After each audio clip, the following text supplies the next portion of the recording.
Hello दोस्तों, कैसे हैं आप। मैं स्वागत करती हूं आपका अपने यूट्यूब चैनल भाषा अध्ययन पर। आज हम करने वाले हैं एनटीए नेट जून 2023 का पेपर, जो कि है सेकंड शिफ्ट का। ठीक है, तो कैसी चल रही है आप लोगों की तैयारियां। आई होप सभी की तैयारी अच्छी चल रही होगी। तो चलिए अपने रिवीजन को स्टार्ट करते हैं। देखते हैं पहला क्वेश्चन। चीफ की दावत के संबंध में निम्नलिखित कथनों पर विचार कीजिए। व्यक्ति को वस्तु के रूप में देखने वाली मानसिकता का प्रतिकार करती है। बॉस के प्रति हार्दिक सम्मान व्यक्त होता है। मध्यम वर्गीय शहरी मानसिकता के खोखलेपन को उजागर करती है। माता के प्रति प्रेम और सम्मान भाव को प्रकट करती है। और पांचवा है, निम्न मध्यम वर्गीय परिवारों की संस्कृति का प्रभावी चित्रण करती है। तो देखिए, जो इसका ऑप्शन होगा वो होगा ऑप्शन डी, 1, 3 और 5। पहला, व्यक्ति को वस्तु के रूप में देखने वाली मानसिकता का प्रतिकार करती है। तीसरा, मध्यम वर्गीय शहरी मानसिकता के खोखलेपन को उजागर करती है। और पांचवा, निम्न मध्यम वर्गीय परिवार की संस्कृति का प्रभावी चित्रण करती है। तो हमारा ऑप्शन डी जो है बिल्कुल सही हो जाएगा। ठीक है, दूसरा क्वेश्चन देखिए। निम्नलिखित उपन्यासों को प्रथम प्रकाशन वर्ष के अनुसार पहले से बाद के क्रम में लगाइए। मेला आंचल, सूखा बरगद, आपका बंटी, काशी का अस्सी और बाणभट्ट की आत्मकथा। नीचे हमें विकल्प दिए गए हैं और हमें बताना है सही विकल्प हमारा कौन सा होगा। तो जो हमारा सही विकल्प है वो ऑप्शन डी होगा। सबसे पहले आएगा बाणभट्ट की आत्मकथा, उसके बाद मेला आंचल के बाद आपका बंटी, उसके पश्चात सूखा बरगद और अंत में काशी का अस्सी। ठीक है, तो ऑप्शन डी है जो हमारा बिल्कुल सही हो जाएगा। आगे देखिए, हिंदुई को किसने हिंदुस्तान की रोमांस की भाषा कहा है। किसने कहा है? तो ऑप्शन डी, गारसद तासी ने हिंदुई को हिंदुस्तान की रोमांस भाषा कहा है। ठीक है, गारसद तासी। आगे देखिए, क्वेश्चन नंबर 4। यह नाटक इस अर्थ में समकालीन नाटक है कि यह किसी भी समय के अन्याय, अनाचार, भ्रष्टाचार, विवेक शून्यता और मनमानेपन पर रोशनी डालता है। इस प्रहसन में व्यंग के माध्यम से जो कुछ भी कहा गया है उतना ही अधिक कहने की गुंजाइश भी है। अंधेर नगरी नाटक के संबंध में यह कथन किसका है? सत्यप्रकाश मिश्र, जयनाथ नलिन, गिरीश रस्तोगी या फिर डी, दशरथ ओझा। तो ये किसने कहा है? ये सत्यप्रकाश मिश्र जी ने कहा है। तो ऑप्शन ए जो हमारा बिल्कुल सही हो जाएगा। ठीक है, आगे देखिए, क्वेश्चन नंबर 5। नीचे दो कथन दिए गए हैं। पहला कथन देखिए, बाल मुकुंद गुप्त द्विवेदी युग के रचनाकार हैं। और दूसरा है, वैसराय का कर्तव्य निबंध में गुप्त जी कहते हैं वह इस देश की प्रजा का, यहाँ के चिथड़ापोश कंगालों का प्रतिनिधि होने का दावा रखता है, क्योंकि उसने इस भूमि में जन्म लिया है। तो उपरोक्त कथन के आलोक में नीचे दिए गए विकल्पों में से उपयुक्त उत्तर का हमें चयन करना है। ए और 2 दोनों ही कथन सही है, या फिर बी, कथन 1 और 2 दोनों ही गलत है, सी, कथन 1 सही है लेकिन कथन 2 गलत है, या फिर डी, कथन 1 गलत है या कथन 2 सही है। तो आपको बताना है इसमें से कौन सा ऑप्शन सही है। तो देखिए, दोनों ही कथन सही है, इसलिए ऑप्शन ए जो है हमारा बिल्कुल सही हो जाएगा। ठीक है, नेक्स्ट क्वेश्चन देखिए। ब्रिटिश काल में प्रेस पर सेंसरशिप सर्वप्रथम कब लगाई गई? 1780, 1818, 1799 या फिर 1823 में? तो देखिए, 1799 में जो है सेंसरशिप लगाई गई थी। तो इसका ऑप्शन बी जो है हमारा बिल्कुल सही हो जाएगा। ठीक है, क्वेश्चन नंबर 7 देखिए। नीचे दो कथन दिए गए हैं, एक अभिकथन है और दूसरा उसके कारण के रूप में। तो पहले हम अभिकथन देखते हैं। मेला आंचल उपन्यास में आंचलिक कथा भाषा का उपयोग किया गया है और कारण है, आंचलिक उपन्यास अंचल विशेष के परिदृश्य को व्यक्त करने वाली औपन्यासिक विधा नहीं है। तो उपरोक्त जो कथन है उनके आलोक में हमें बताना है कि नीचे दिए गए विकल्प में से कौन सा सही है। ठीक है, तो हमें क्या ऑप्शंस दिए गए हैं? ए और आर दोनों सत्य हैं और आर ए की सही व्याख्या करता है, या फिर बी, ए और आर दोनों सत्य हैं और आर ए की सही व्याख्या नहीं करता, सी, ए सत्य है लेकिन आर असत्य है, और डी, ए सत्य है लेकिन आर सत्य है। तो देखिए, जो इसका ऑप्शन होगा वो होगा ऑप्शन सी, ए सत्य है लेकिन आर असत्य है, क्योंकि जो आंचलिक है उसमें व्यक्त करने की औपन्यासिक विधा है। ठीक है, अंचल विशेष को, जबकि इसमें जो है कारण है वो गलत दिया हुआ है। और मेला आंचल उपन्यास में आंचलिक कथा की भाषा का उपयोग किया गया है, ये बिल्कुल सही है। ठीक है, तो ऑप्शन सी है जो हमारा सही हो जाएगा। नेक्स्ट क्वेश्चन देखिए।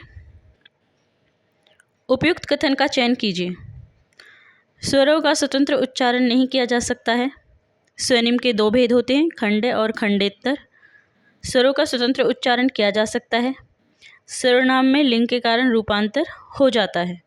और पांचवा है, उत्पत्ति या विकास की दृष्टि से शब्दों के चार भेद हैं। तो अब हमें नीचे विकल्प दिए गए हैं और हमें बताना है कि इनमें से कौन सा सही होगा। 2, 3 और 5, 1, 2 और 5, 3, 4 और 5 या 2, 4 और 5।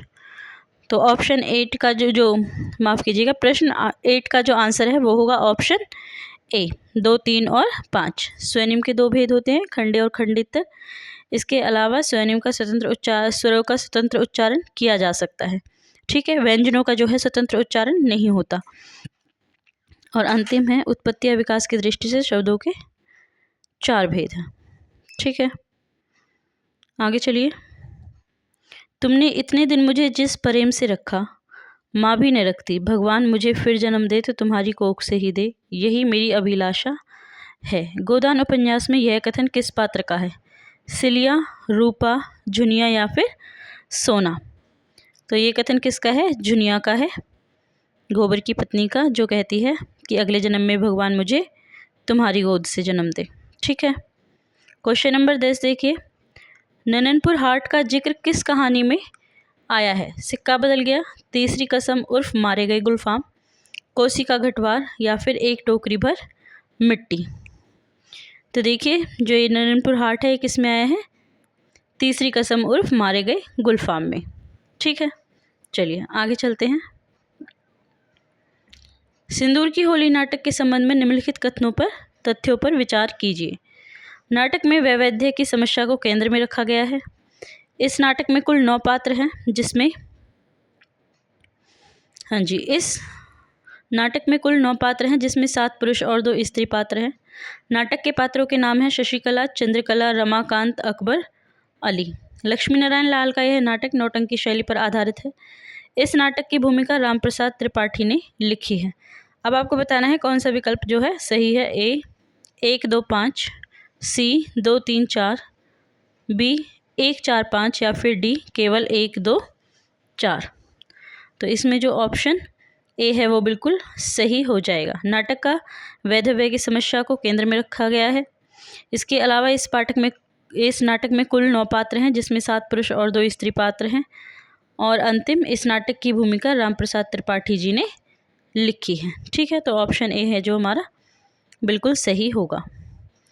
आगे देखिए, उपन्यास की कथा भाषा के संबंध में निम्नलिखित कथन विचारणीय है। राग दरबारी उपन्यास में शब्द क्रीड़ा, श्लेष और बिंबों का व्यंग्यार्थ प्रयोग है। बाणभट्ट की आत्मकथा की भाषा अलंकारहीन और तत्सम रहित है। तीसरा है, मैला आंचल में भाषिक मस्खरेपन का नाटकीय प्रयोग है।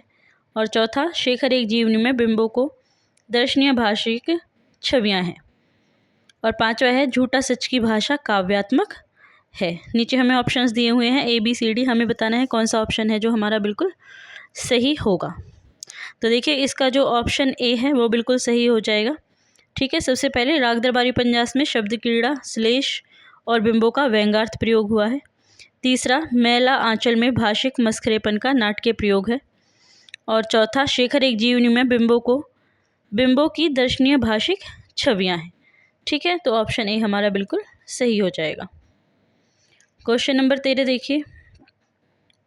मनोविश्लेषण संबंधी चिंतक अल्फ्रेड एडलर का समय कौन सा है? 1870 से 1924, 1875 से 1961, 1856 से 1939 या फिर डी 1870 से 1997। तो जो इसका आंसर होगा ऑप्शन डी 1870 से 1997 जो है एडलर साहब का समय है। नेक्स्ट क्वेश्चन देखिए। तुम जड़ पाषाण पिंड हो, तुम्हारे अंदर न देवता है न पशु है एक अड़िग जड़ता। बाणभट्ट की आत्मकथा उपन्यास में यह कथन निम्नलिखित में से किस पात्र का है? सुचरिता, भट्टिनी, महामाया या फिर न्यूनिया? तो इसमें जो ये वाक्य कहा गया है ये किसने कहा है? न्यूनिया ने कहा है। तो ऑप्शन डी जो है हमारा बिल्कुल सही हो जाएगा। ठीक है, क्वेश्चन नंबर 15 देखिए। मनुष्य के अंदर पशुता बार बार प्रकट होती है और वह बार बार उसे नष्ट करने की कोशिश करता है। निम्न में से किस निबंध में यह भाव प्रकट किए गए हैं। उठ जाग मुसाफिर, नाखून क्यों बढ़ते हैं, संस्कृति और सौंदर्य, और उत्तर फाल्गुनी के आसपास। तो ये किस में कहा गया है? ये इसका आंसर होगा ऑप्शन सी, नाखून क्यों बढ़ते हैं में ये बात कही गई है। ठीक है, क्वेश्चन नंबर 16 देखिए। शक्तिशाली हो, विजयी बनो, यह आह्वान कामायनी के किस सर्ग में मिलता है? ए श्रद्धा, बी लज्जा, सी इड़ा, और डी आशा। तो बताइए किस में मिलता है? तो इसका सही आंसर है श्रद्धा, ऑप्शन ए में जो है ये मिलता है। क्वेश्चन नंबर 17 देखिए। निम्न में से कौन मजदूरी और प्रेम निबंध के उपशीर्षक है? मजदूरी और प्रेम, मजदूर की मजबूती, मजदूरी और कला, प्रेम और मजदूरी, या फिर मजदूरी और जीवन। ये कट गया है, यहाँ पे मजदूरी आएगा, आप लिख लीजिएगा मजदूरी। ठीक है, हाँ जी, मजदूरी और जीवन। तो नीचे ऑप्शन दिए हुए हैं हमें, और हमें बताना है सही ऑप्शन जो है हमारा क्या होगा, ए, बी या सी और डी। तो इसका जो ऑप्शन ए है वो बिल्कुल सही हो जाएगा, मजदूरी और मजदूर की मजदूरी, इसके अलावा प्रेम मजदूरी और मजदूरी और कला। ठीक है, तो ऑप्शन ए हमारा बिल्कुल सही हो जाएगा। क्वेश्चन नंबर 18 देखिए। मिथक के संबंध में उचित कथन है। मिथक संपूर्ण मानवता के शताब्दियों में सारभूत अनुभव पुंज है और अवचेतन में सुषुप्त होने के बावजूद कई क्षेत्रों में हमारा प्रत्यक्ष अप्रत्यक्ष रूप नियमन करते हैं। दूसरा है, मिथक में ज्ञानेंद्रियों के जटिल और वैविध्यपूर्ण आद्य अनुभव पुंज निहित नहीं होते हैं। तीसरा है, बच्चन सिंह के अनुसार मिथकों से अति प्राकृत तत्व, अनुष्ठान, आख्यान, बिंब और प्रतीक, इन 5 तत्वों को ग्रहण किया जा सकता है। और फोर्थ है, चौथा देखिए, हिंदी में मिथक के लिए पुरावृत्त, पुराकथा और पुराख्यान आदि शब्दों का प्रयोग होता है। और पांचवा है, समाजशास्त्रियों के अनुसार मिथक सामाजिक व्यवस्था के संरक्षण और संचालन के लिए नहीं गढ़े जाते हैं। नीचे हमें ऑप्शंस दिए हैं और हमें बताना है इनमें से जो है कौन सा ऑप्शन हमारा सही होगा।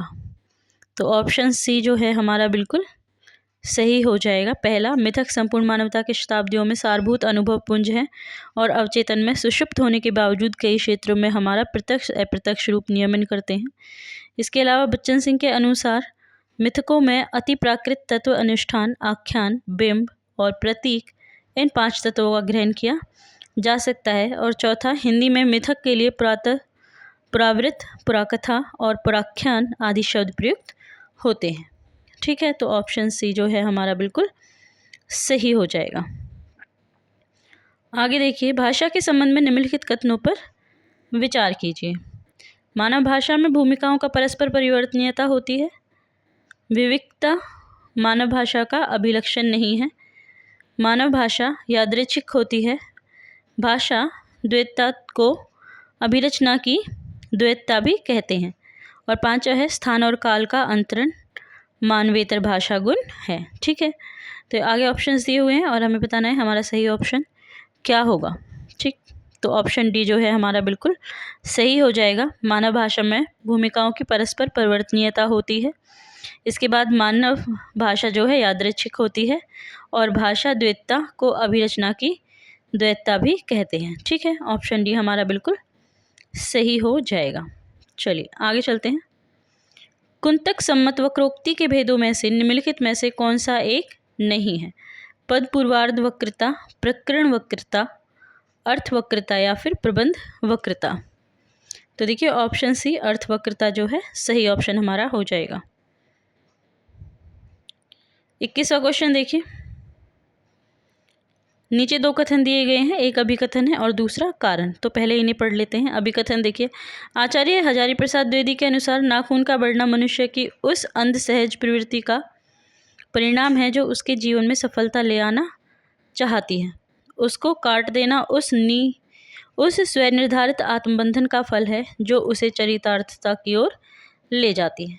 कारण, हजारी प्रसाद द्विवेदी को संदेह है कि शायद ही ऐसा दिन आएगा जब मनुष्य अपनी आसुरी वृत्तियों का परित्याग कर देगा और समस्त संसार हिंसा, घृणा और छीना झपटी के विषावत वातावरण से मुक्त हो जाएगा।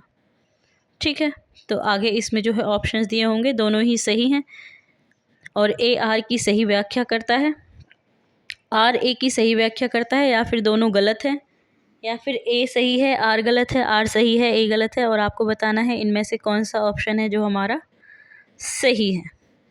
तो देखिए इसमें जो ऑप्शन सी है वो हमारा बिल्कुल सही होगा। ठीक है, ए सही है लेकिन आर गलत है।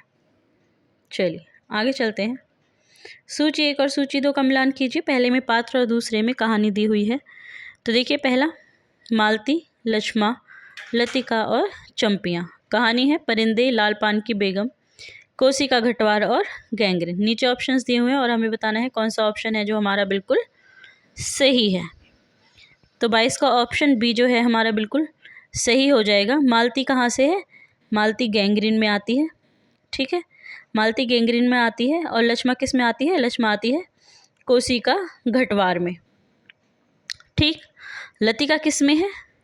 लतिका जो आती है वो आती है, कहाँ गया, हाँ जी, लतिका जो आती है वो आती है परिंदे में। और अंतिम है चंपिया। चंपिया किस में है? लाल पान की बेगम में। ठीक, चलिए आगे चलते हैं। महात्मा गांधी के हिंद स्वराज के संबंध में उपयुक्त कथन कौन से हैं? हिंद स्वराज मूल रूप से गुजराती में लिखी गई है। इसमें भारत को विश्व शक्ति के रूप में देखने की अभिलाषा व्यक्त हुई है। इसमें सभ्यता दर्शन पर विचार किया गया है। और 4, इसके अनुसार सत्याग्रह को आत्मबल से पाया जा सकता है। और 5वां है, इसमें अंग्रेजी की शिक्षा को उपयोगी बताया गया है। तो आपको बताना है, हमें नीचे ऑप्शंस दिए गए हैं, कौन सा ऑप्शन है जो हमारा सही होगा। 1, 2 और 4, 2, 4 और 5, सी 1, 3 और 5, या फिर डी केवल 2, 3 और 5। तो देखिए जो इसका ऑप्शन सी है वो बिल्कुल सही हो जाएगा। एक तो हिंद स्वराज मूल रूप से गुजराती में लिखा हुआ है, इसके बाद इसमें सभ्यता दर्शन पर विचार किया गया है, और इसमें अंग्रेजी भाषा की जो शिक्षा है उसको उपयोगी बताया गया है। ठीक है, तो ऑप्शन सी हमारा बिल्कुल सही हो जाएगा। आगे देखिए नेक्स्ट क्वेश्चन। हमारे हिंदुस्तानी लोग तो रेल की गाड़ी हैं, यद्यपि फर्स्ट क्लास, सेकंड क्लास आदि गाड़ी बहुत अच्छी अच्छी और बड़े बड़े महसूल की इस ट्रेन में लगी है, पर बिना इंजन सब नहीं चल सकती। वैसे ही हिंदुस्तानी लोगों को कोई चलाने वाला हो तो ये क्या नहीं कर सकते। यह उदाहरण किस निबंध से उद्धृत है? दिल्ली दरबार दर्पण, भारतवर्ष उन्नति कैसे हो सकती है, शिव मूर्ति, या फिर शिव शंभू के चिट्ठी। तो ये कहाँ से लिया गया है? ये भारतवर्ष उन्नति कैसे हो सकती है, ऑप्शन बी है जो सही होगा। आगे देखिए, संसार की कोई लिपि ऐसी सर्वाधिक पूर्ण है तो वह एकमात्र देवनागरी है। यह कथन किसका है?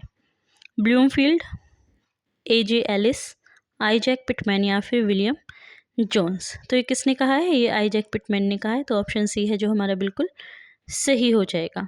ठीक है, चलिए नेक्स्ट क्वेश्चन देखते हैं। निम्नलिखित में से यह कथन शब्दों गुण अलंकार संस्कृत्यो शब्दार्थो वर्तते किसका है? भामह, मम्मट, वामन, या फिर विश्वनाथ।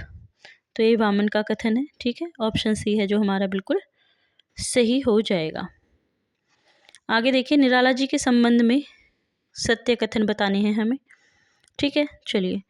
पान में ही चूना, यह कुकुरमुत्ता कविता की पंक्ति है। पान में ही चूना, यह कुकुरमुत्ता कविता की पंक्ति है। वह हंसी बहुत कुछ कहती थी, यह पंक्ति बांधो ने नाव इस ठाव बंधु गीत में है। गरजो है मंद्र वज्र स्वर, यह पंक्ति एक बार कविता में आई है। रिजु कुटिल प्रसार कामी केश गुच्छा, यह पंक्ति जागो फिर एक बार कविता में आई है। और अरे वर्ष के हर्ष, यह पंक्ति गर्जना से भर 2 वन कविता में आई है। तो नीचे हमें ऑप्शंस दिए हुए हैं और हमें बताना है हमारा कौन सा ऑप्शन जो है बिल्कुल सही होगा। तो ऑप्शन सी 1, 2 और 4, पान में ही मैं हूँ चूना, यह कुकुरमुत्ता कविता की पंक्ति है। ठीक है, इसके पश्चात वह हंसी बहुत कुछ कहती है, यह पंक्ति बांधो ने इस ठाव बंधु गीत से ली गई है। और रिजु कुटिल प्रसार कामी केश गुच्छा, यह पंक्ति जागो फिर एक बार कविता में आई है। ठीक है, चलिए नेक्स्ट चलते हैं।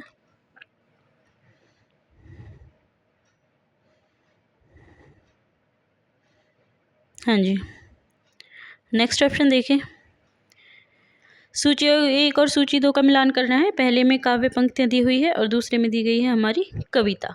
जली ठूठ पर बैठकर गई कोकिला कूक। बी है, यह वह विश्वास नहीं जो अपनी लघुता में भी कापा। सी, धसो इनमें डर नहीं है मौत का यह घर नहीं है। और डी है, भूख कौन उपजाता है। ठीक है, कविता है यह दीप अकेला, अकाल दर्शन, शासन की बंदूक और सतपुड़ा के जंगल। तो इसमें से कौन सा ऑप्शन आपका सही होगा?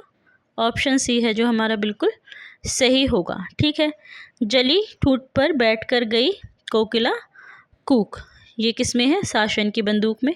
ठीक है, यह वह विश्वास नहीं जो अपनी लघुता में भी कांपे, यह दीप अकेला।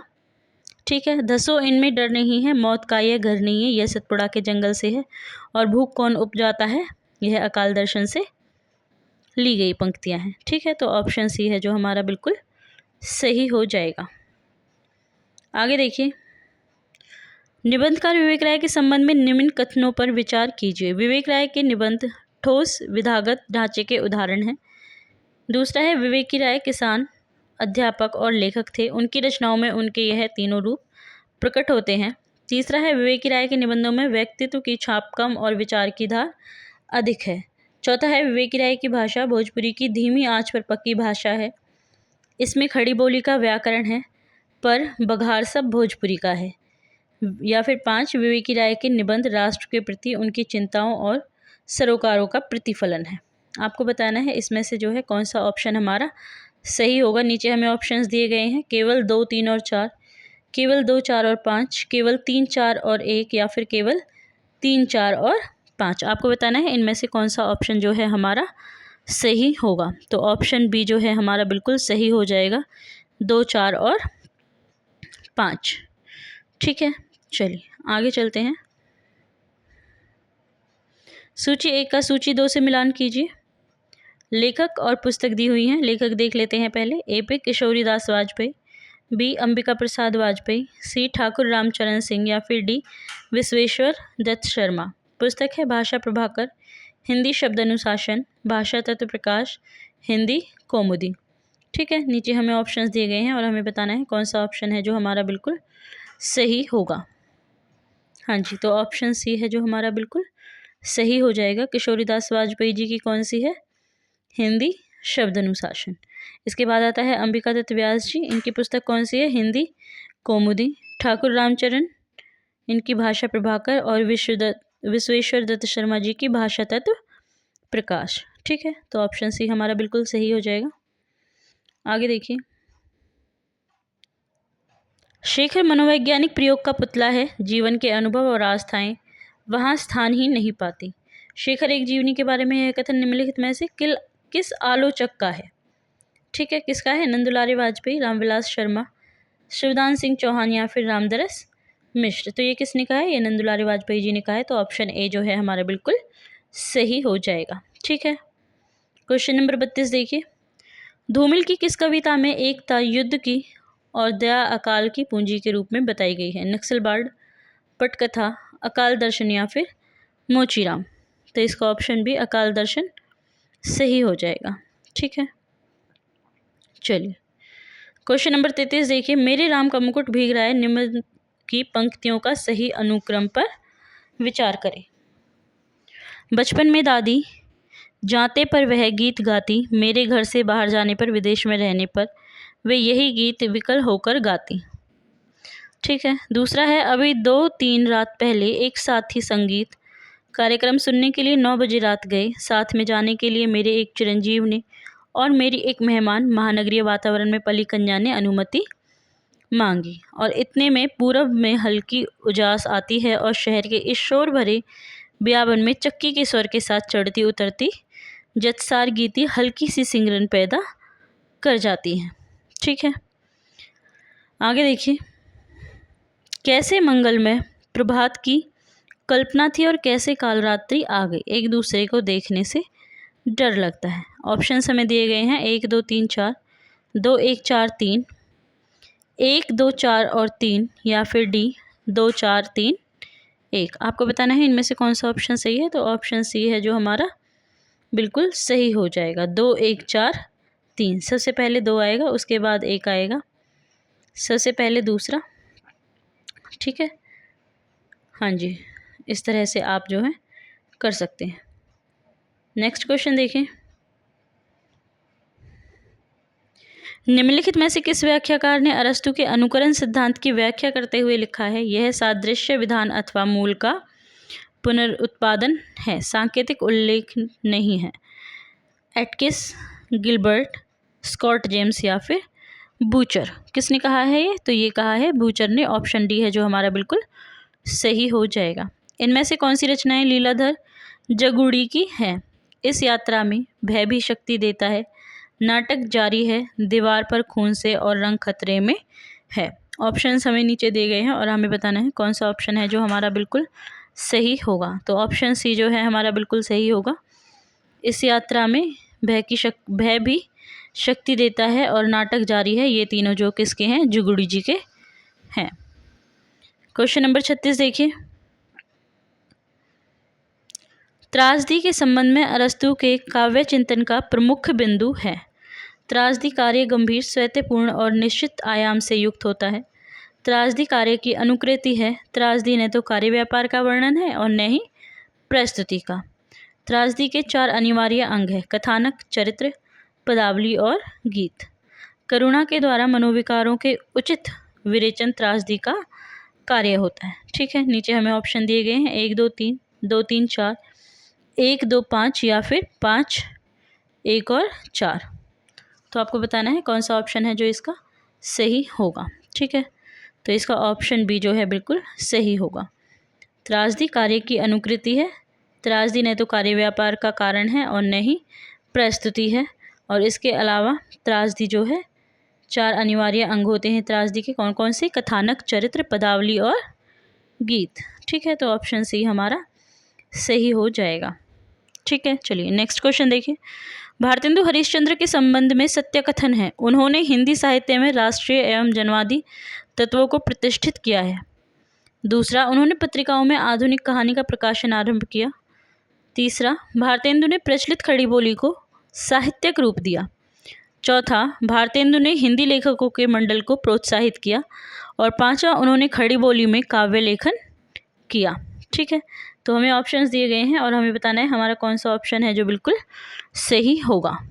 हाँ जी, तो ऑप्शन सी जो है हमारा बिल्कुल सही होगा। पहला, उन्होंने हिंदी साहित्य में राष्ट्रीय और जनवादी तत्वों को प्रतिष्ठित किया है। भारतेंदु जी ने प्रचलित खड़ी बोली को साहित्यिक रूप भी दिया है। और इसके अलावा भारतेंदु हिंदी लेखकों को मंडल को प्रोत्साहित करते हैं। ठीक है, तो ऑप्शन सी हमारा बिल्कुल सही हो जाएगा। क्वेश्चन नंबर 38 देखिए, सूची 1 का सूची 2 से मिलान करना है। नाटक है और नाटक के पात्र हमें दिए हुए हैं। तो पहले नाटक के नाम देखिए, एक और द्रोणाचार्य, स्कंदगुप्त, चंद्रगुप्त, अंधा, युग। और पात्र हैं युयुत्सु, लीला, कमला और अलका। ठीक है, तो अब हमें इनका मिलान करते हुए बताना है कि हमारा कौन सा ऑप्शन है जो सही होगा। हाँ जी, बताइए कौन सा ऑप्शन है जो सही होगा। तो हमारा जो ऑप्शन डी है वो सही हो जाएगा। एक और द्रोणाचार्य का कौन सा है? 1 मिनट। हाँ जी, एक और द्रोणाचार्य का कौन सा है? लीला। उसके बाद आता है स्कंदगुप्त। स्कंदगुप्त का कौन सा है? कमला। चंद्रगुप्त का कौन सा है? चंद्रगुप्त का आ जाता है अलका। और अंधा युग का युयुत्सु। ठीक है, तो ऑप्शन डी जो है हमारा बिल्कुल सही हो जाएगा। नेक्स्ट क्वेश्चन देखिए,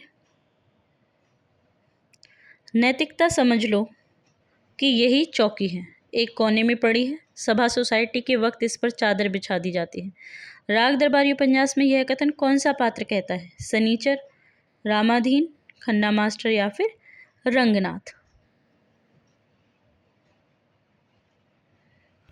यू कौन कह रहा है भाई? इसमें जो आंसर होना चाहिए वो है ही नहीं, क्योंकि ये जो लाइनें कही है ये किसने कही है? ये लाइनें कही हैं गयादीन ने। ठीक है, गयादीन ने कही हैं ये लाइनें, और इसमें गयादीन ऑप्शन है ही नहीं, तो ये चारों ही ऑप्शन जो है गलत है। और ऑप्शन सही क्या है? गयादीन। चलिए नेक्स्ट चलते हैं। हवन उपन्यास निम्न में से किसकी कृति है?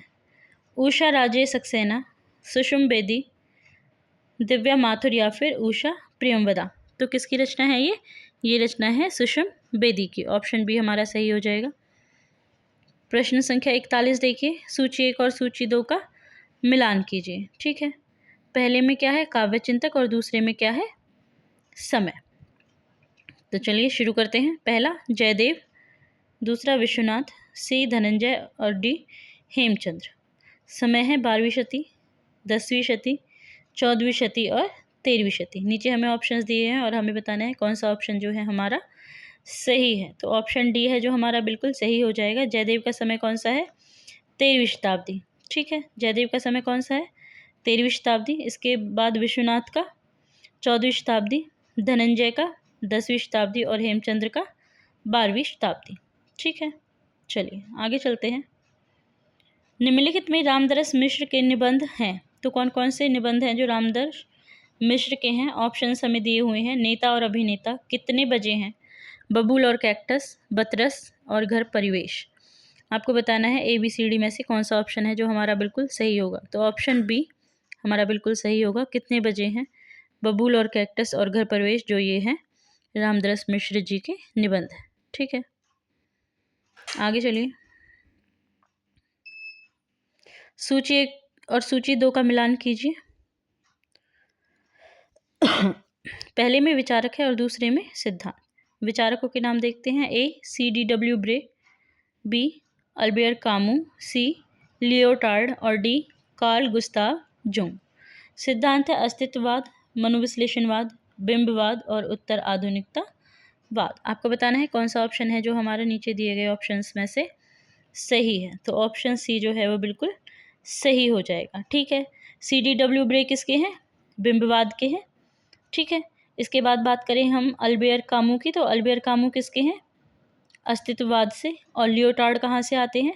लियोटार्ड आते हैं उत्तर आधुनिकतावाद से। और कार्ल गुस्ताव जुंग कहाँ से आते हैं? वो आते हैं मनोविश्लेषणवाद से। ठीक है, चलिए नेक्स्ट क्वेश्चन देखते हैं। नकारों को पहले से बाद के क्रम में लगाइए। उदय शंकर भट्ट, रामधारी सिंह दिनकर, सिया रामशरण गुप्त, श्याम नारायण पांडे और सोहनलाल द्विवेदी। नीचे हमें ऑप्शंस दिए गए हैं, हमें बताना है कौन सा ऑप्शन है जो हमारा सही होगा। तो ऑप्शन ए जो है हमारा सही होगा। सबसे पहले आ गया सिया रामशरण गुप्त, उसके बाद उदय शंकर भाट, उसके बाद सोहनलाल द्विवेदी, उसके पश्चात कौन सा आएगा? श्याम नारायण पांडे और अंत में आएंगे रामधारी सिंह दिनकर। ठीक है, चलिए आगे चलते हैं। क्वेश्चन नंबर 45 देखिए। निम्नलिखित में से कौन सी कृति मलुकदास की नहीं है? ज्ञानबोध, रतन खान, ज्ञान समुद्र या फिर भक्ति विवेक। कौन सी नहीं है? तो ज्ञान समुद्र जो है वो मलुकदास की रचना नहीं है। आगे चलिए। लोक लाज कुल श्रृंखला तजी मीरा गिरधर भजी, सदृश गोपिका प्रेम प्रगट कल जुगाही दिखायो। मीराबाई विषयक छप्पे की उक्त पंक्तियाँ कहाँ से उद्धृत है? 84 वैष्णव की वार्ता, B कविमाला, C राग कल्पद्रुम या फिर D भक्त माल। कहाँ से ली गई है? तो ये ली गई है भक्तमाल से। ऑप्शन डी जो है हमारा बिल्कुल सही हो जाएगा। ठीक है, क्वेश्चन नंबर 47 देखिए। बिहारी के काव्य के संबंध में वासुदेव जी का कथन है। बिहारी ने सामंती प्रेम का अत्यंत निष्ठापूर्वक वर्णन किया है। अनुभवों और हावों की सुंदर योजना है। क्रमगत पदविन्यास का विनियोग हुआ है। भारतीय साहित्य में बिहारी के जैसा काव्य दुर्लभ है। और पांचवा है, उनके लिए प्रेम जीवन मरण का प्रश्न नहीं है, क्रीड़ा मात्र है। ठीक है, तो आपको बताना है कौन सा जो है सही विकल्प होगा। नीचे हमें दिए गए हैं A, B, C और D। तो 47 का जो है ऑप्शन सी बिल्कुल सही हो जाएगा। ठीक है, चलिए नीचे कथन दिए गए हैं और हमें बताना है कि उपयुक्त में से कौन सा विकल्प सही है। तो पहले कथन पढ़ते हैं। कथन 1, दंडी ने नरसैंगिक प्रतिभा, निर्मल शास्त्र ज्ञान और अमंद अभियोग को काव्य का हेतु माना है। और कथन 2 है, मम्मट के अनुसार शक्ति, निपुणता और अभ्यास काव्य रचना के हेतु है। तो उपयुक्त कथन के आलोक में नीचे दिए गए विकल्पों में से सबसे उपयुक्त उत्तर का चयन कीजिए। ठीक है, तो बताइए कौन सा विकल्प है जो हमारा सही होगा। दोनों सत्य हैं, दोनों असत्य हैं, एक सत्य है लेकिन कथन दो असत्य है, या फिर कथन एक असत्य है लेकिन कथन दो सत्य है। तो इसमें जो है ऑप्शन ए हमारा सही हो जाएगा, दोनों ही कथन जो है सत्य हैं। ठीक है, चलिए नेक्स्ट क्वेश्चन देखिए। ईश्वर को पाने का एकमात्र उपाय यह है कि उसे उसकी सृष्टि में देखा जाए और इस सृष्टि से एकात्म में स्थापित किया जाए। यह कथन किसका है? रविंद्रनाथ टैगोर, महर्षि अरविंद, महात्मा गांधी या फिर बाल गंगाधर तिलक। किसने कहा है? तो ये महात्मा गांधी जी ने कहा है। ऑप्शन बी है जो हमारा बिल्कुल सही हो जाएगा। ठीक है, चलिए ठीक है। क्वेश्चन नंबर 50 देखिए। सूची 1 और 2 सूची का मिलान करना है। एक में पात्र और दूसरे में उपन्यास का नाम दिया हुआ है। पात्र देखिए, बैनी माधव, बी पटेश्वरी, सी सकलदीप या फिर डी नरोत्तम। उपन्यास है गोदान, मेला आंचल, तीसरा झूठा सच और चौथा मानस का हंस। आपको बताना है ए बी सी डी में से कौन सा ऑप्शन है जो हमारा सही होगा। तो ऑप्शन ए हमारा बिल्कुल सही हो जाएगा। बेनी माधव किसका है? बेनी माधव मानस हंस से लिया गया है। इसके बाद बात करें अगर हम पटेश्वरी दत्त की, तो पटेश्वरी कहाँ से है? गोदान से है। सकलदीप जो है मेला आंचल से है और नरोत्तम झूठा सच से। ठीक है, चलिए क्वेश्चन नंबर 51 देखिए।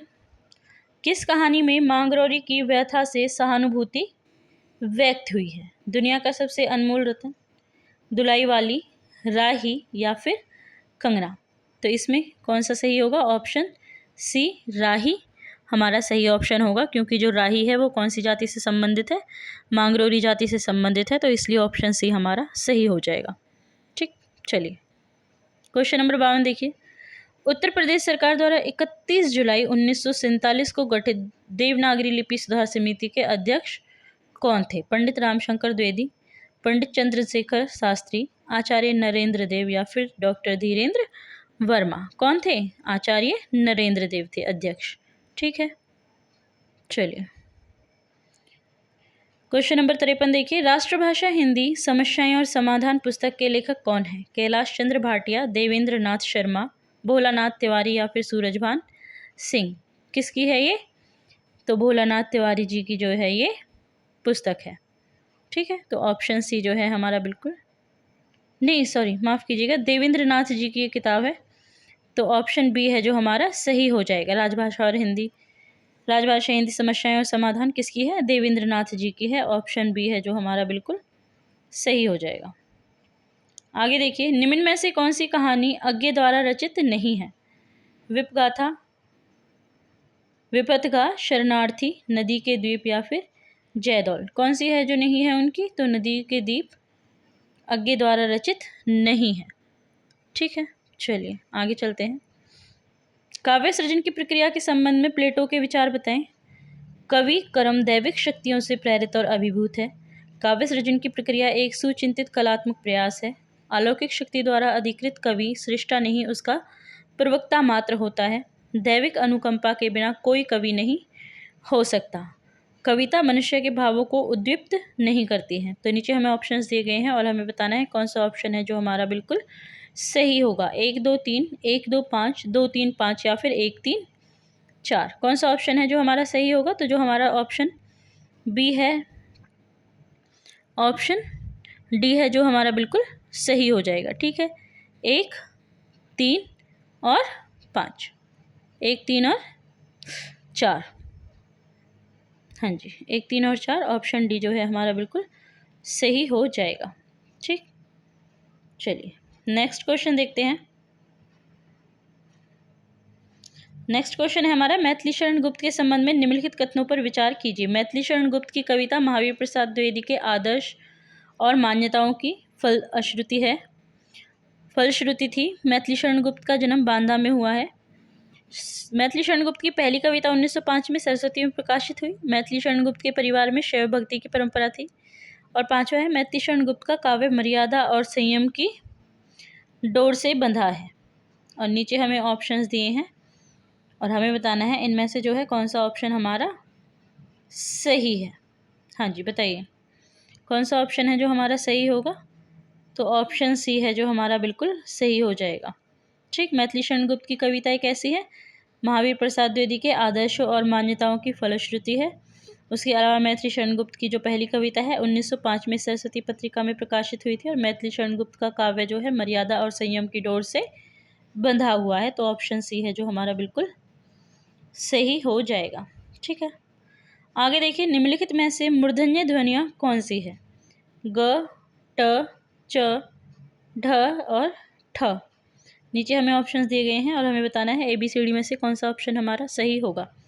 तो देखिए, ऑप्शन बी जो है हमारा बिल्कुल सही हो जाएगा। ट, ढ और ठ, ये कौन सी ध्वनियाँ हैं? ये मूर्धन्य ध्वनियाँ हैं। आगे देखिए, पत्रिकाओं के प्रथम प्रकाशन वर्ष के अनुसार संपादकों को पहले से बाद के क्रम में लगाइए। राजा रामपाल सिंह, सदानंद मिश्र, प्रताप नारायण मिश्र, उपाध्याय बद्रीनारायण चौधरी और केशवराम भट्ट। ठीक है, ये संपादक हैं इनके, और नीचे हमें दिया गया है विकल्प, और हमें बताना है इनमें से कौन सा विकल्प है जो हमारा सही होगा। हाँ जी, तो इसका ऑप्शन बी जो है बिल्कुल सही हो जाएगा। सबसे पहले आएगा केशवराम भट्ट, उसके बाद आएंगे सदानंद मिश्र, सदानंद मिश्र के बाद आएंगे उपाध्याय बद्री नारायण चौधरी, उसके बाद प्रताप नारायण मिश्र, और अंत में राजा रामपाल सिंह। ठीक है, चलिए नेक्स्ट क्वेश्चन देखिए, बृजकिशोर निम्नलिखित में से किस उपन्यास का पात्र है? देवरानी जेठानी की कहानी, परीक्षा गुरु, मानस का हंस, या फिर धरती धन्ना अपना। तो किसका है वो? परीक्षा गुरु का है बृजकिशोर। ठीक, मदन मोहन और बृजकिशोर होते हैं ना दो दोस्त। हाँ जी, तो ये परीक्षा गुरु से लिया गया है। आगे चलते हैं, क्वेश्चन नंबर 60। कविता करना अनंत पुण्य का फल है, यह दुराशा और अनंत उत्कंठा से कवि जीवन व्यतीत करने की इच्छा हुई। संसार के समस्त अभावों को असंतोष कहकर हृदय को धोखा देता रहा, परंतु कैसी विडंबना, लक्ष्मी के लालों का भ्रूभंग और शोभ की ज्वाला के अतिरिक्त मिला क्या? यह कथन स्कंदगुप्त नाटक में किसके द्वारा कहा गया है? मुद्गल, मात्रगुप्त, कुमारगुप्त, या फिर प्रणदत्त। तो किसने कहा है ये मात्रगुप्त ने कहा है। तो ऑप्शन सी है जो हमारा सही हो जाएगा। ठीक है, क्वेश्चन 61 देखिए, साधारणीकरण न तो आश्रय का होता है और ना ही आलंबन का होता है, अपितु यह कवि अनुभूति का होता है। साधारणीकरण के संबंध में यह कथन निम्नलिखित में से किसका है? नंदुलारी वाजपेयी, आचार्य रामचंद्र शुक्ल, अज्ञे, या फिर डॉक्टर नगेंद्र। तो ये डॉक्टर नगेंद्र जी का है। ऑप्शन सी हमारा सही हो जाएगा। ठीक है, चलिए आगे देखिए, सूची 1 और सूची 2 का मिलान कीजिए। पहले में रचना और दूसरे में रचनाकार है, तो रचना देख लेते हैं पहले। व्योमकेश दरवेश, कलम का जादूगर, घर का जोगी जोगड़ा, आवारा मसीहा। रचनाकार है विष्णु प्रभाकर, काशीनाथ सिंह, विश्वनाथ त्रिपाठी, मदन गोपाल। नीचे हमें ऑप्शंस दिए गए हैं और हमें बताना है कौन सा ऑप्शन हमारा सही होगा। तो ऑप्शन बी जो है हमारा बिल्कुल सही हो जाएगा। व्योमकेश दरवेश किसका है? व्योमकेश दरवेश है विश्वनाथ त्रिपाठी जी का। इसके अलावा अगर हम बात करें सेकंड की, कलम का जादूगर, तो वो कौन है? मदन गोपाल जी। उसके बाद घर का जोगड़ा किसकी है? काशीनाथ की। और अंतिम आवारा मसीहा विष्णु प्रभाकर जी की। ठीक है, चलिए नेक्स्ट क्वेश्चन चलते हैं। बच्चन सिंह किस कहानी का पात्र है?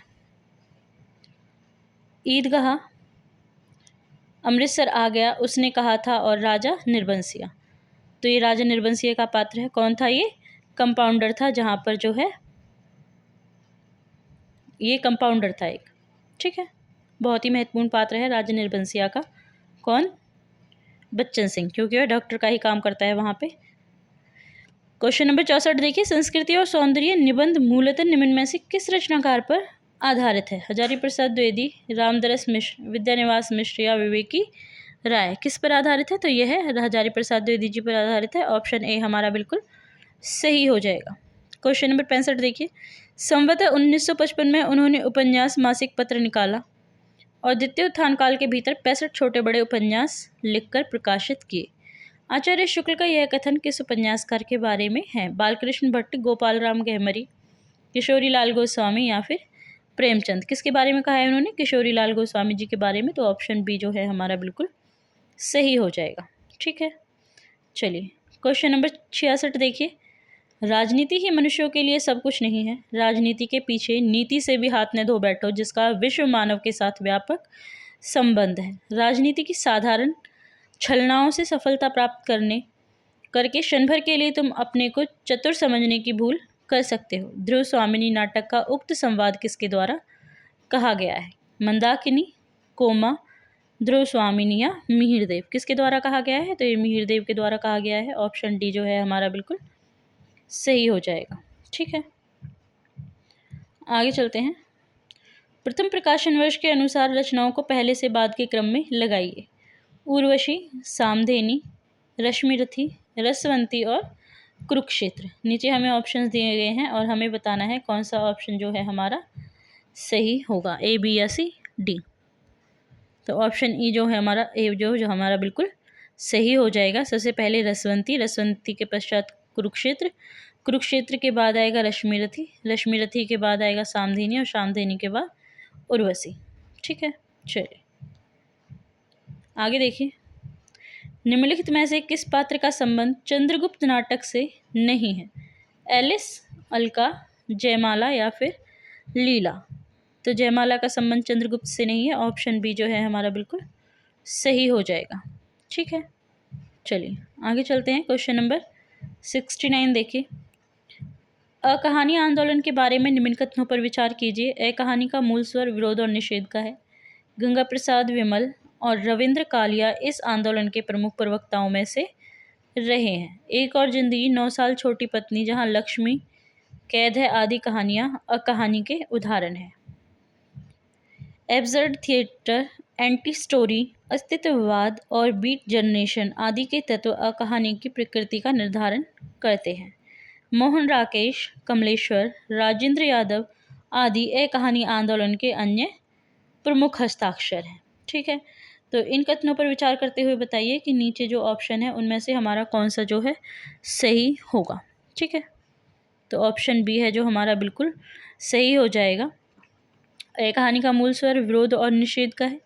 गंगा प्रसाद विमल और रविंद्र कालिया इस आंदोलन के प्रमुख प्रवक्ताओं में से है। एब्सर्ड थिएटर, एंटी स्टोरी, अस्तित्ववाद, बीट जनरेशन आदि के तत्व कहानी की प्रकृति का निर्धारण करते हैं। ठीक, तो ऑप्शन बी सही हो जाएगा। क्वेश्चन नंबर 70 देखिए। भारत दुर्दशा नाटक के संबंध में निम्नलिखित कथनों पर विचार कीजिए। इसमें मनोभावों का मानवीकरण किया गया है। इसमें कुल 6 अंक हैं। इसमें ब्रिटिश राज की निर्ममता एवं शोषण का चित्रण है। संवाद कथ्य को गति देने में सहायक नहीं है और इसका प्रकाशन 1881 में हुआ है। नीचे हमें विकल्प दिए गए हैं और हमें बताना है ए, बी, सी, डी में से कौन सा विकल्प है जो हमारा सही होगा। हाँ जी, तो इसका ऑप्शन डी जो है बिल्कुल सही हो जाएगा। इसमें मनोभावों का मानवीकरण किया गया है। इसके अलावा इसमें 6 अंक हैं और ब्रिटिश राज्य की निर्ममता और शोषण का इसमें जो है चित्रण किया गया है। ठीक है, तो 70 का ऑप्शन डी। चलिए आगे चलते हैं। थियोसॉफिकल सोसाइटी की पहली शाखा भारत में कहाँ खुली? मद्रास के बाद आता है मुंबई, बम्बई के बाद कलकत्ता और उसके बाद बनारस। तो कहाँ पे खुली थी? सबसे पहली शाखा खुली थी मद्रास में। ऑप्शन ए जो है हमारा बिल्कुल सही हो जाएगा। निम्नलिखित में अर्धमागधी अपभ्रंश से किस बोली का संबंध है? अवधी, मगही, भोजपुरी या फिर कन्नौजी? तो अवधी का जो संबंध है अर्धमागधी अपभ्रंश से माना जाता है। ठीक है, ऑप्शन ए हमारा बिल्कुल सही होगा। रचनाओं के प्रथम प्रकाशन वर्ष की दृष्टि से पहले से बाद के क्रम में लगाना है। सब कुछ होना बचा रहेगा, अपनी केवल धार, अकाल में सारस, मगध और चांद की वर्तनी। नीचे हमें ऑप्शंस दिए गए हैं और हमें बताना है इनमें से जो है कौन सा ऑप्शन सही होगा। तो ऑप्शन सी जो है हमारा बिल्कुल सही हो जाएगा। सबसे पहले आएगा अपनी केवल धार, उसके बाद मगध के बाद जो है अकाल में सारस, उसके पश्चात सब कुछ बचा रहेगा और अंत में चांद की वर्तनी। चलिए क्वेश्चन नंबर 74 देखिए। परिशौर तन दगमम अग्जुम सुरतानम अब इही मत विचारिए लरन मरन परवान। पृथ्वीराज रासों में यह किस पात्र का कथन है? चामुंडराय, सामंत, पृथ्वीराज चौहान या फिर रघुवंश राम? किसका कथन है ये? हाँ जी, तो ये कथन है पृथ्वीराज चौहान का। ऑप्शन बी हमारा बिल्कुल सही हो जाएगा। क्वेश्चन नंबर 75 देखिए। आई होप आपको वीडियो पसंद आ रही होगी, और अगर आपको वीडियो पसंद आई है तो वीडियो को लाइक और चैनल को सब्सक्राइब करना बिल्कुल मत भूलिएगा। क्वेश्चन नंबर 75 देखिए। देवकीनंदन खत्री द्वारा रचित निम्न उपन्यासों को प्रथम प्रकाशन वर्ष के अनुसार पहले से बाद के क्रम में व्यवस्थित कीजिए। चंद्रकांता संतति, भूतनाथ, चंद्रकांता, वीरेंद्र वीर या नरेंद्र मोहिनी? तो इनका सही अनुक्रम क्या होगा? नीचे हमें ऑप्शंस दिए गए हैं और हमें बताना है सही ऑप्शन क्या है। हाँ जी, तो इसका जो सही ऑप्शन होगा वो होगा ऑप्शन ए। सबसे पहले चंद्रकांता, चंद्रकांता के बाद नरेंद्र मोहिनी, उसके बाद वीरेंद्र वीर, वीरेंद्र वीर के बाद क्या आएगा? चंद्रकांता संतति और अंत में भूतनाथ। ठीक है, चलिए आगे देखते हैं। अंधा युग नाटक के अंकों के शीर्षक का क्रम क्या है? हमें क्रम बताना है। पहला विजय एक क्रमिक आत्महत्या, दूसरा है कौरव नगरी, तीसरा अश्वत्थामा का अर्धसत्य, चौथा पशु उद्देश्य और पांचवा है गंधारी का श्राप। अब इनका सही क्रम आपको बताना है। ये जो है उचित क्रम नहीं है जो इसमें दिया हुआ है। हाँ जी, तो ऑप्शन बी जो है हमारा सही हो जाएगा। सबसे पहले आएगा कौरव नगरी, कौरव नगरी के बाद आएगा पशु का उदय, पशु का उदय के बाद कौन सा आएगा? अश्वत्थामा का अर्धसत्य, उसके बाद गंधारी का श्राप, ठीक है, और अंत में विजय एक क्रमिक आत्महत्या। चलिए नेक्स्ट पे चलते हैं। निम्नलिखित में ग्रंथों को कालक्रम के अनुसार व्यवस्थित कीजिए। रस गंगाधर, साहित्य दर्पण, रस मीमांसा, चंद्रालोक और काव्य अनुशासन। ऑप्शन हमें दिए हैं, हमें बताना है कौन सा ऑप्शन हमारा सही होगा। तो ऑप्शन सही है जो ऑप्शन सी। सबसे पहले काव्य अनुशासन, उसके बाद चंद्रलोक, चंद्रलोक के बाद साहित्य दर्पण, साहित्य दर्पण के बाद जो आएगा रस गंगाधर और अंत में रस मीमांसा। ठीक है, चलिए क्वेश्चन नंबर 78 देखिए।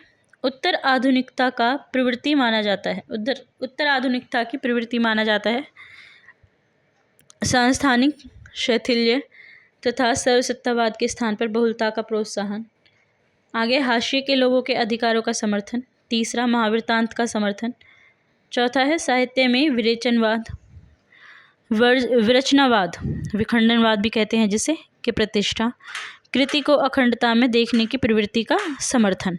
ठीक है, तो नीचे हमें ऑप्शंस दिए गए हैं और हमें बताना है इनमें से कौन सा ऑप्शन है जो हमारा सही होगा।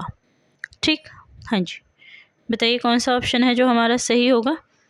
तो ऑप्शन बी जो है हमारा बिल्कुल सही हो जाएगा, पहला, दूसरा और चौथा। ठीक है, चलिए क्वेश्चन नंबर 79 देखिए। प्रथम प्रकाशन वर्ष के अनुसार इन उपन्यासों को पहले से बाद के क्रम में व्यवस्थित कीजिए। भूले बिसरे चित्र, निरुपमा, अपने अपने अजनबी, कंकाल और मुर्दाघर।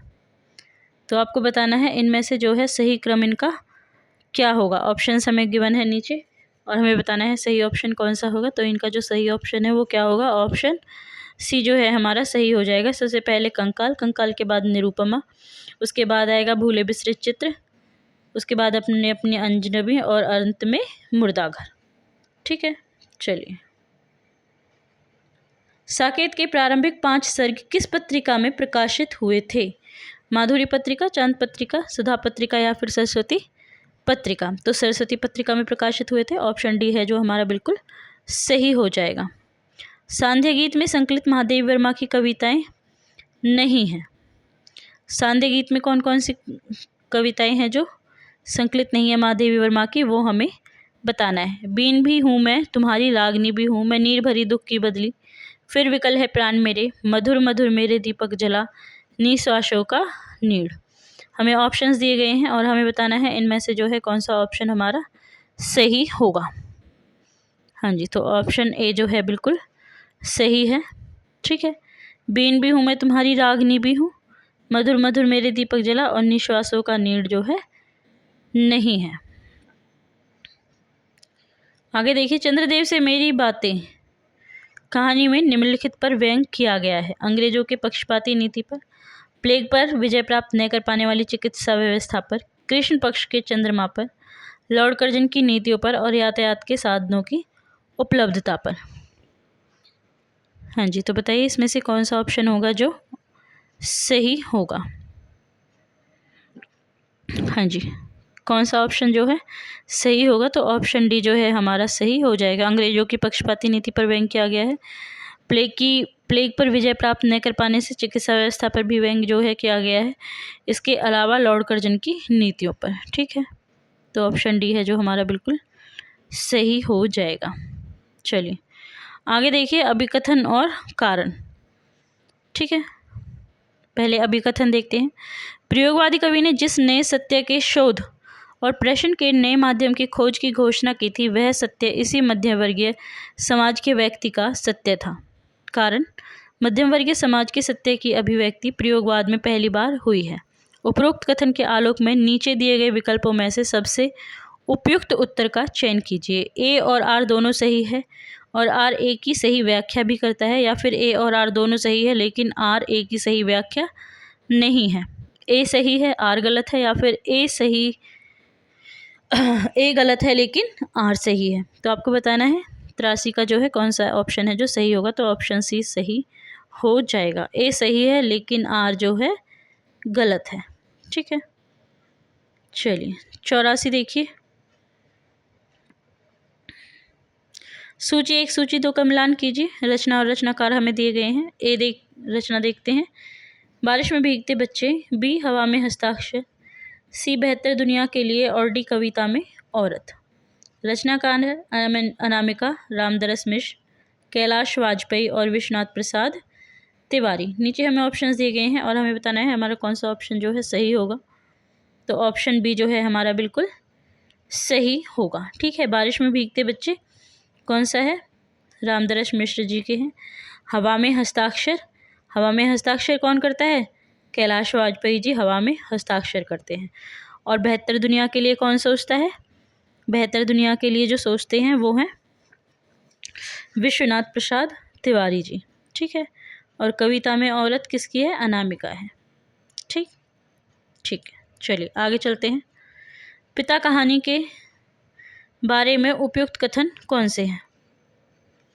उन्हें आधुनिक सुख सुविधाओं की चाहत नहीं थी, वे पैसे जमा कर रखने में यकीन नहीं रखते थे, वे दूसरों के द्वारा लाई हुई चीज़ों की श्रेष्ठता से प्रभावित नहीं होते थे, वे 35 वर्षों तक अखंड केवल रामायण और गीता पढ़ते रहे हैं, बाजार में स्वयं खरीद कर लाए गए बिस्कुट और फल ही उन्हें पसंद थे।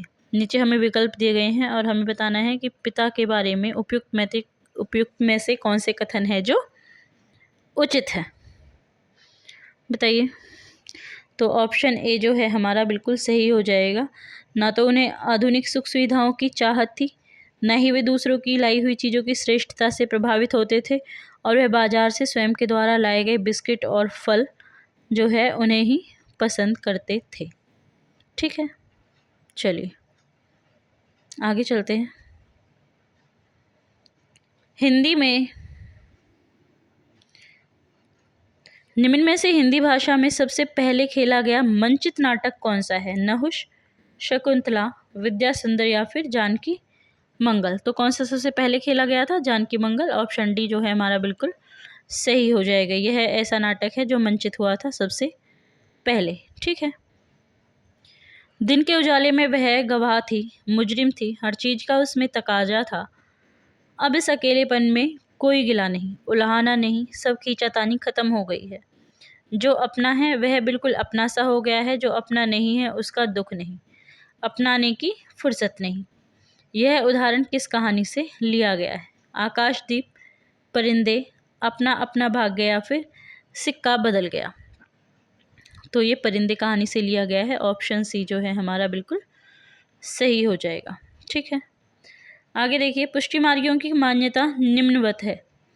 भगवान के अनुग्रह पर भरोसा करते हैं, स्वर्ग प्राप्ति में विश्वास नहीं रखते, नित्य लीला में प्रवेश का विश्वास बना रहता है, प्रवाह जीव सांसारिक सुखों की प्राप्ति में लगे रहते हैं और विधि निषेधों का पालन नहीं करते, नीचे हमें ऑप्शन दिए गए हैं और हमें बताना है ABCD में से कौन सा ऑप्शन है जो हमारा बिल्कुल सही होगा। बताइए। तो ऑप्शन सी है जो हमारा बिल्कुल सही हो जाएगा। वह भगवान के अनुग्रह में विश्वास रखते हैं। ठीक है। इसके अलावा नित्य लीला में प्रवेश का विश्वास भी उनका बना रहता है। और अंतिम जो है प्रभाजीव सांसारिक सुखों की प्राप्ति में लगे रहते हैं। ठीक। तो ऑप्शन सी 1, 3 और 4। चलिए, बालकृष्ण शर्मा नवीन ने किस पत्रिका का संपादन किया है? प्रभा, स्त्री दर्पण, जागरण या फिर कर्मवीर। तो उन्होंने प्रभा पत्रिका का प्रकाशन किया है। ऑप्शन ए जो है हमारा बिल्कुल सही हो जाएगा। ठीक है। आगे देखिए, सूची 1 और सूची 2 का मिलान कीजिए। भारतेंदु, आचार्य प्रसाद द्विवेदी, बालकृष्ण भट्ट और अध्यापक पूरन सिंह। निबंध संग्रह हैं विचार प्रवाह, राजभक्ति और देशभक्ति, आचरण की सभ्यता और बादशाह दर्पण। ऑप्शन हमें दिए गए हैं, हमें बताना है कौन सा ऑप्शन हमारा है जो सही हो जाएगा। तो ऑप्शन सी है जो हमारा बिल्कुल सही हो जाएगा। भारतेंदु जी का कौन सा है? भारतेंदु जी का है बादशाह दर्पण। देखिए, आप इस तरह से भी याद रख सकते हैं कि जो भारतेंदु थे वो क्या थे? एक तरह से बादशाह थे। उनके भारतेंदु काल में जो है काफ़ी विधाओं का प्रारंभ हुआ था और उनका नाम काफ़ी सम्मान के साथ लिया जाता है और उनके नाम पर ही युग का नाम पड़ा है भारतेंदु काल। ठीक है। दूसरा है हजारी प्रसाद द्विवेदी। हजारी द्विवेदी जी का कौन सा है? उनका है विचार प्रवाह। ठीक है, विचार प्रवाह है। तीसरा है बालकृष्ण भट्ट। बालकृष्ण भट्ट जी का राजभक्ति और देशभक्ति। और अंतिम बचता है अध्यापक पूरन सिंह जिनकी आचरण की सभ्यता। तो ऑप्शन सी जो है हमारा सही हो जाएगा। आई होप आपको ये वीडियो पसंद आई है और अगर वीडियो पसंद आई है तो वीडियो को लाइक और चैनल को सब्सक्राइब जरूर कर लीजिएगा। अपने दोस्तों के साथ शेयर कीजिएगा ताकि आगे भी मैं इस तरह से वीडियो बनाती रहूं और आपकी जो है परीक्षा में मदद करती रहूं। ठीक है, आपकी परीक्षा की तैयारी में आपकी मदद कर सकूं ताकि आप और अच्छे नंबर ले सकें।